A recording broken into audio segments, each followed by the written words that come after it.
जय श्री राम मित्रों, हमारे चैनल में आपका स्वागत है। दोस्तों, आज हम आपको जो बात बताएंगे वह महिलाओं विशेष के बारे में बात बताने वाले हैं।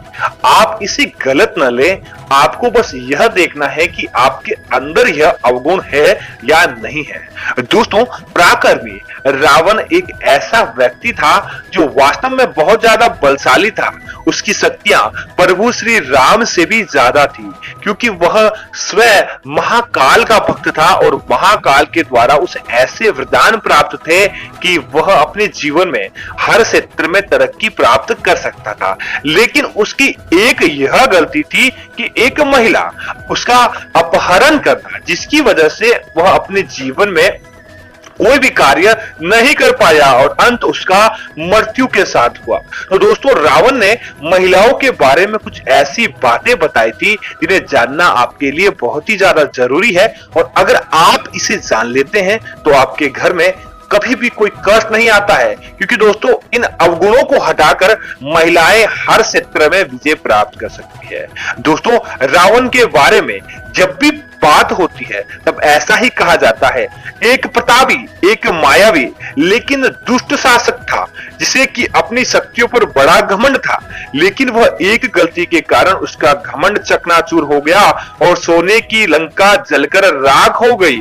और उसकी वह एक गलती थी माता सीता का हरण करना, एक पराई स्त्री को अगवा करके अपने घर से ले जाना और उसका विनाश का कारण बना।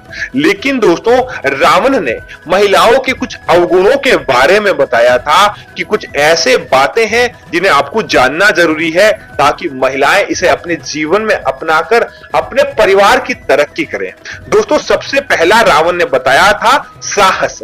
रावण ने बताया कि दोस्त महिलाएं बहुत ही ज्यादा साहसी होती है। उसको सबसे पहला परिचय प्राप्त हुआ माता सीता से। माता सीता भयंकर साहसी महिला थी और उसने रावण की किसी भी चाल को अपने ऊपर हावी नहीं होने दिया। लेकिन दोस्तों, वह अक्सर अपने बल का प्रयोग वह गलत जगह कर लेती है और सही नहीं कर पाती। इनकी वजह से इनका साहस सही साबित नहीं हो पाता। बाकी महिलाओं से ज्यादा साहसी कोई नहीं है। दोस्तों, दूसरा रावण ने बताया कि महिलाएं अक्सर झूठ बोल जाती है, क्योंकि दोस्तों वह कोमल हृदय की होती है, और जिनका हृदय कोमल होता है जो अक्सर अपनी बातों को छुपाने के लिए झूठ बोल देती है, क्योंकि वह नहीं चाहती कि उनके घर परिवार में कोई लड़ाई झगड़ा हो। वह अपने परिवार की अच्छाई के लिए कुछ झूठ बोल जाती है, लेकिन आगे चलकर वह बुराई का कारण बनती है। इसलिए आपको जानना चाहिए कि अपने हृदय को मजबूत रखना चाहिए और बातों को छुपाने के लिए झूठ नहीं बोलना चाहिए। दोस्तों, महिलाएं अस्थिर और चंचल होती है। दोस्तों, महिलाएं अस्थिर विचारधारा और चंचल चित्त वाली होती है। इसीलिए कहा जाता है कि महिलाओं को समझना और उनके मन को समझ पाना बहुत ही मुश्किल कार्य होता है, और जो इनको समझ लेता है वह संसार में विजय प्राप्त कर लेता है, क्योंकि इनका मन बड़ा चंचल होता है। दोस्तों, स्वार्थी और मायावी। दोस्तों, रावण ने एक ऐसा अवगुण भी बताया है कि महिलाएं थोड़ी स्वार्थी और जिद्दी होती है, और अपनी जिद को पूरा करने के लिए वह कहानियां गढ़ने और मोह मायावी खेल भी खेल जाती है। और स्वार्थी इतनी होती है और जिद्दी इतनी होती है कि दोस्तों, सावित्री ने जिद करके अपने पति के प्राण तक वह वापस लेकर आ गई, और स्वार्थ के कारण दोस्तों कैकेयी ने राम को वनवास भेज दिया। इस वजह से कहा कि महिलाएं स्वार्थी भी होती है और जिद्दी भी होती है। दोस्तों, घबरा जाती है। दोस्तों, उन रावण ने एक बात बताई है कि यद्यपि महिलाएं बहुत ही ज्यादा साहसी होती है, लेकिन विकट परिस्थिति आते ही वह बहुत जल्दी अपने हथियार डाल देती है या वह घबरा जाती है।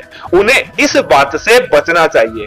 महिलाओं को साहस अपने अंदर रखना चाहिए और आपको घबराना नहीं चाहिए। विकट परिस्थिति आने पर जो महिलाएं मजबूत रहती है वह अपने जीवन में हर क्षेत्र को प्राप्त कर लेती है और उसे कभी भी कोई कष्ट नहीं आता। दोस्तों, रावण ने एक चीज और बताया था कि महिलाएं मूर्ख होती है। उसका क्या तात्पर्य था हम आपको बताएंगे। उन्होंने बताया कि महिलाएं मूर्ख होती है, यदि इसलिए अक्सर वह भावनाओं में आकर गलत फैसले ले लेती है, जिसका एहसास उन्हें बहुत देर से होता है। अर्थात कि महिलाएं अपने हृदय से इतनी ज्यादा कमजोर होती है कि उन्हें कोई भी अपनी चुपड़ी बातों में लेकर मूर्ख बना लेता है, जिसका बाद में उन्हें अवसर का बाद में मालूम होता है कि उन्होंने क्या गलती की है। दोस्तों आगे है कि महिलाएं दया नहीं दिखाती। दोस्तों वैसे तो महिलाएं कोमल हृदय वाली होती है, लेकिन अगर कोई इनकी नजर से उतर जाए, उन्हें मालूम चल जाए कि वो व्यक्ति उनके लायक नहीं है या किसी व्यक्ति ने उनके खिलाफ ऐसा कार्य किया है जो उनकी मर्यादा को हनन करता हो, तो वो उसे अपनी नजर से उतार देती है और उसे आसानी से कभी भी माफ नहीं करती है। इस वजह से दोस्तों उन्होंने ऐसा कहा। दोस्तों इसी तरह उन्होंने आगे बताया कि अपवित्र।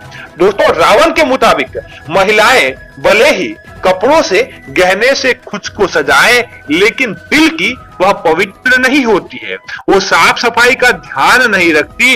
इस वजह से रावण ने महिलाओं को अपवित्र कहा। दोस्तों इसका एक कारण यह भी है क्योंकि मन के अंदर महिलाएं कुछ ऐसी बातें अपने अंदर बिठाकर रखती है जिनकी शुद्धि होना उनके जीवन में जरूरी होता है। अगर वह बातें वह नहीं बताती है तो उसे अपवित्र कहा जाता है।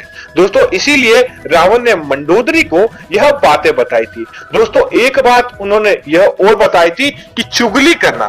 दोस्तों महिलाओं की एक बड़ी आदत के अंदर शुमार होता है कि यहाँ की बात को वहां और वहां की बात को यहाँ पहुंचाना। महिलाओं का मुख्य कार्य होता है एक दूसरे की चुगली करना।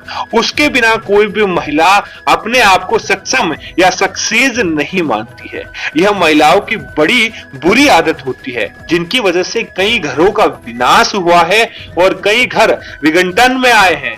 ऐसा रावण ने इसलिए कहा क्योंकि दोस्तों उस रावण के सीता माता के आसपास भी ऐसी महिलाएं थी जो रावण के बारे में कुछ बुरा भला या माता सीता के बारे में या उन्हें कुछ गलत सूचनाएं यहाँ की बात को वहां और वहां की बात को यहाँ पहुंचाने का कार्य करती थी। इस वजह से दोस्तों कई बड़े युद्ध भी हो चुके हैं इतिहास के अंदर देखा जाए। इस वजह से कहा कि महिलाओं की यह आदत बहुत ही बेकार होती है। दोस्तों ऐसा और कहा कि घमंड करना। दोस्तों घमंड तो रावण स्वयं का नहीं टिक पाया है और जो महिलाएं घमंड करती है अपने पति को लेकर, अपने व्यापार को लेकर या अपने पैसे को लेकर या अपने परिवार को लेकर, ऐसी महिलाओं के यहाँ माता लक्ष्मी निवास नहीं करती है और वह घमंड एक दिन उन्हें ऐसी जगह पर लेकर जाता है। इस वजह से ऐसा कहा जाता है कि महिलाओं को कभी भी घमंड नहीं करना चाहिए। दोस्तों इसी तरह पुरुषों के लिए भी यही है कि कभी भी किसी भी महिला का आपको दिल नहीं दुखाना चाहिए। ऐसा इसीलिए कहा गया है कि पुराणों में स्वयं लेख लिखा है, यस्तत्र नार्यस्तु पूज्यते रमन्ते तत्र देवता।